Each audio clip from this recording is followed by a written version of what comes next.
Pagjumësia, shkaqet, llojet dhe trajtimi.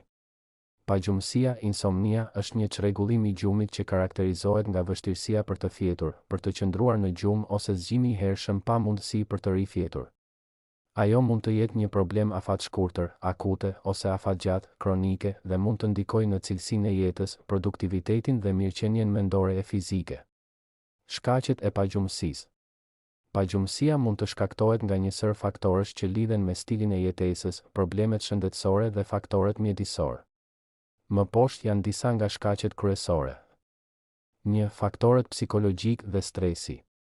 Ankthi dhe stresi, problemet financiare, puna, marrëdhëniet dhe çështjet personale mund të shkaktojnë pagjumësi.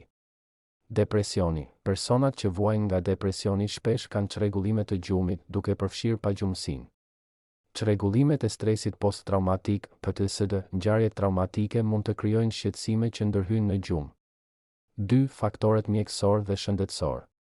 Dhimbjet kronike, PSH, dhimbja e shpinës, artriti, migrena mund ta bëjnë të vështirë fjetjen. Sëmundjet e zemrës dhe hipertensioni shpesh shoqërohen me cilësi të dobët të gjumit. Problemet me tiroiden, mbiprodhimi i hormoneve të tiroides mund të shkaktojë hiperaktivitet dhe vështirësi për të fjetur. Refluksi gastroezofageal, GERD, aciditeti i stomakut mund të krijojë parehati gjatë natës. Alergjitë dhe bllokimi i hundëve, këto mund të ndërpresin gjumin për shkak të vështirësive në frymëmarrje. Menopauza dhe ndryshimet hormonale, gratë mund të përjetojnë djersitje natën dhe shqetësime hormonale që ndikojnë në gjumin e tyre. 3. Faktorët e mjedisit dhe stili i jetës. Përdorimi i tepërt i ekraneve, telefonat, televizorët, kompjuterët, para gjumit ul prodhimin e melatoninës, hormoni i gjumit. Përdorimi i kafeinës, alkoolit dhe nikotinës në mbrëmje mund të ndërhyjë në ciklin e gjumit. Orari i çrregullt i gjumit, njerëzit që punojnë me turne të ndryshme ose qëndrojnë zgjuar vonë gjatë fundjavës mund të kenë vështirësi për të ruajtur një rutinë të qëndrueshme të gjumit. Mjedisi i papërshtatshëm për gjumë, zhurmat, temperatura e lartë ose e ulët, një dyshek i pakëndshëm mund të ndikojnë negativisht në gjumin e dikujt. Llojet e pagjumësisë. 1. Pagjumësia akute, e përkohshme. Zgjat nga disa ditë deri në disa javë. Shkaktohet nga stresi afatshkurtër, ndryshimet në mjedis ose shqetësimet të përkohshme. Zakonisht largohet vetë kur situata përmirësohet. 2. Pagjumësia kronike. Zgjat për më shumë se 3 muaj dhe ndodh të paktën 3 herë në javë. Mund të lidhet me probleme shëndetësore, çrregullime psikologjike ose një mënyrë jetese të gabuar. Kërkon trajtim të specializuar për ta menaxhuar. Si të trajtojmë dhe parandalojmë pagjumësinë? 1. Krijimi i një rutine të shëndetshme të gjumit, higjiena e gjumit. Fli dhe zgjohu në të njëjtën orë çdo ditë, edhe gjatë fundjavës. Evito ekranet të paktën 1 orë para gjumit. Krijo një mjedis të qetë për gjumë, dhomë e errët, temperaturë e përshtatshme, dyshek dhe jastëk të rehatshëm. Mos konsumoni kafeinë, alkool dhe nikotinë në orët e vona të ditës. Kufizoni gjumin e ditës, veçanërisht dremitjet e gjata pas dite. 2. Përdorimi i teknikave të relaksimit. Meditimi dhe ushtrimet e frymëmarrjes ndihmojnë në uljen e stresit.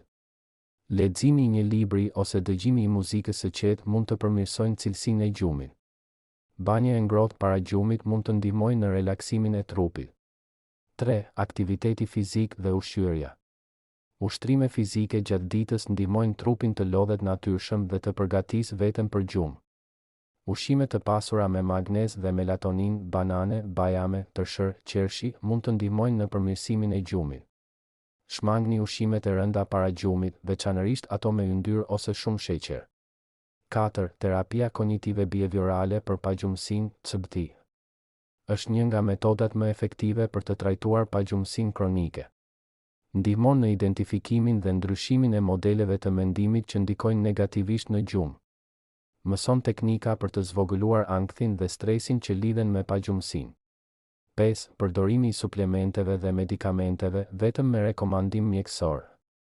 Melatonina, një hormon natyral që ndihmon në rregullimin e ciklit të gjumit.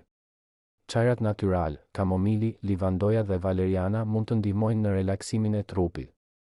Mjekimet kundër pagjumësisë përdoren vetëm në raste të rënda dhe duhet të përshkruhen nga një mjek, pasi disa prej tyre krijojnë varësi.